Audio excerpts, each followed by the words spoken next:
News. Eyewitness News starts right now. They're not going to fix them up. Let the city tear them down. Soon, the abandoned building next door could be a thing of the past. How that can change neighborhoods across West Virginia. Good evening, I'm Delancey. This is Eyewitness News. Rundown and abandoned buildings are a relatively common sight on Charleston's west side. Now, a law is giving local areas all over the state the power to turn those into productive properties.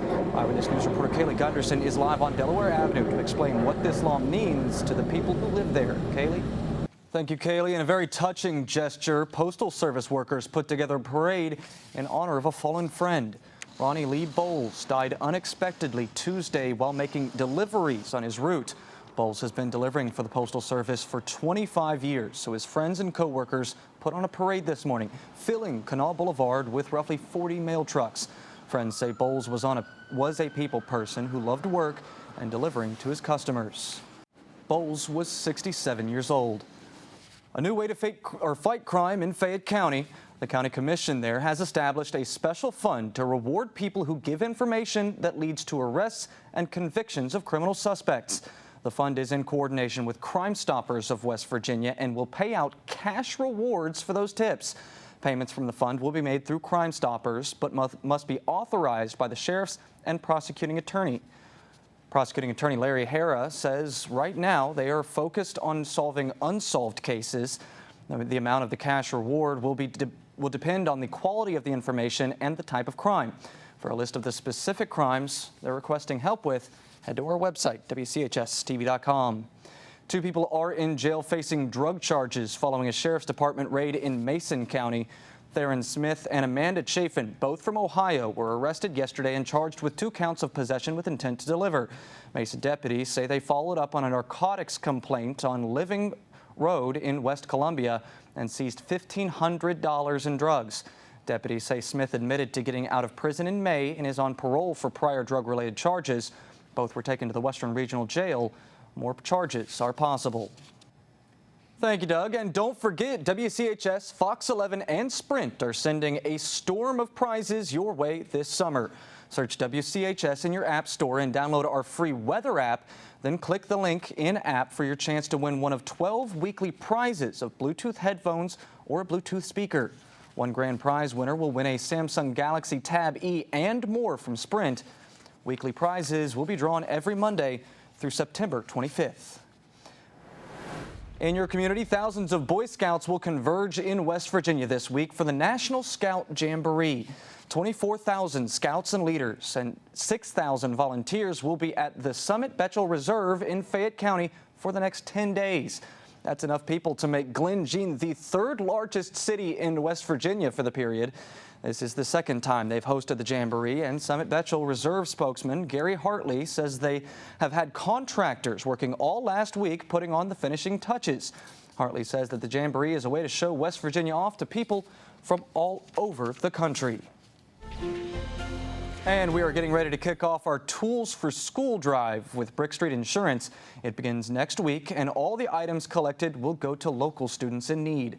We will be collecting backpacks, notebooks, pens and pencils, all of the necessary school supplies. Starting Monday, July 28th, you can drop off your donations at the WCHS Fox 11 studios in Charleston and Huntington, Brick Street Insurance in Charleston, and all Putnam County libraries.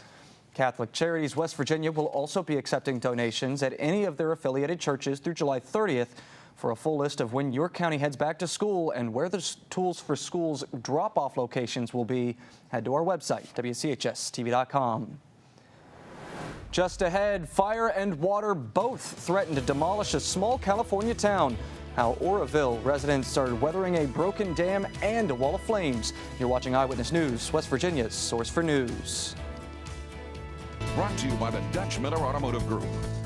A simply gorgeous day out there today. Really hot over the week, but it looks like we're at least able to get out and enjoy the weather. The end of the week. Thank you, Doug. First, a flood that gained national attention, and now a wall of fire threatening the same California town. Eric Rucker is in Oroville talking to locals about how they're weathering this terrible luck.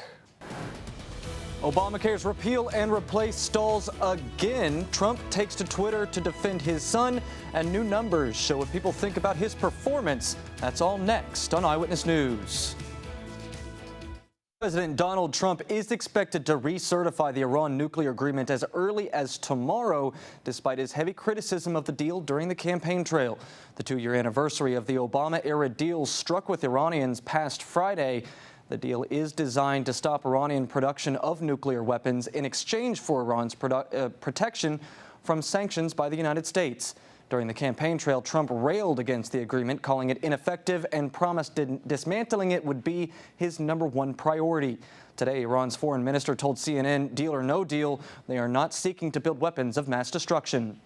Not only they are against our ideology, but also they do not augment our security. We believe that nuclear weapons would be a threat to our security rather than an asset for our security. 4 U.S. senators, including Marco Rubio, recently wrote a letter saying Iran has violated the agreement by denying inspections and operating more centrifuges than they are allowed. Zarif says previous inspections verified that Iran has held up their end of the bargain. He says the U.S. has not, saying Trump violated the agreement by persuading other countries at a G2 summit not to do business with Iran. Zarif says the idea that Iran is pursuing nuclear weapons is nothing more than fear-mongering. The Russian embassy in Syria was shelled early today, wounding 5 people. Syrian state media say 2 shells exploded outside of the embassy, wounding 5 people, including 2 children. The attack came just hours after a bomb exploded near a hospital in a Syrian rebel-held city, wounding 5 people. Russia is a strong supporter of President Bashar al-Assad. Assad has been fighting rebels for control of Syria for the last 6 years. Rebels have attacked the embassy before, but have not taken credit for today's attack. President Donald Trump defended his oldest son on Twitter this morning while blasting the media yet again. President Trump tweeted, quote, Hillary Clinton can illegally get the questions to the debate and delete 33,000 emails, but my son Don is being scorned by the fake news media. Trump is referencing questions surrounding Donald Trump Jr.'s meeting with a Russian lawyer last June. Trump Jr. posted emails last week that indicate he took the meeting to get information that would be damaging to the Clinton campaign. Sources say that meeting involved at least 8 people, including the president's son-in-law, Jared Kushner, and then campaign manager Paul Manafort. News of the meeting put fresh scrutiny on the Trump family as federal investigators probe whether the Trump campaign colluded with Moscow in its attempt to influence the 2016 election.